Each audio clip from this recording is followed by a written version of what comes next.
తిరుమల లడ్డూ అంశంపై 4 రోజుల నుంచి చర్చకు సిద్ధమన్న టీడీపీ సభ్యులు ఇవాళ అనవసరమైన గొడవలు చేశారని ఆగ్రహాన్ని వ్యక్తం చేశారు ఎమ్మెల్సీ చంద్రశేఖర్ రెడ్డి.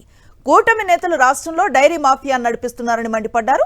328 రూపాయలు ఉన్న కేజీ నెయ్యిని ఇందాపూర్ డైరీ నుంచి 658 రూపాయలకి కొనుగోలు చేస్తున్నారని చెప్పారు. నెయ్యి కొనుగోళ్ల ద్వారా భారీ అవినీతికి తెరతీశారని చంద్రశేఖర్ రెడ్డి ధ్వజమెత్తారు. మీరు చెప్పినటువంటిది ఏంటి? ఏఆర్ డైరీ నుంచి వచ్చినటువంటి 4 ట్యాంకర్లలో కల్తీ ఉందని చెప్పారు. అసలు ఆ కల్తీ ఎప్పుడు జరిగింది? ఆ ఏఆర్ డైరీకి మీరు ఇచ్చినటువంటి అంటే కాంట్రాక్ట్ ఇచ్చింది కానీ మొట్టమొదటి ట్యాంకర్ వచ్చింది కానీ మీ హయాంలోనే వచ్చింది. ఆ తర్వాత ఆ 4 ట్యాంకర్లు కూడా పట్టుకునేది కూడా మీ ప్రభుత్వం హయాంలోనే. ఆ తర్వాత అవి తిరిగి వైష్ణవి డైరీ ద్వారా మళ్ళీ టీటీడీలోకి వచ్చింది కూడా మీ ప్రభుత్వ హయాంలోనే. మొత్తం జరిగింది కూడా పొరపాట్లు ఏదైనా ఉంటే మీ ప్రభుత్వంలోనే జరిగినాయి.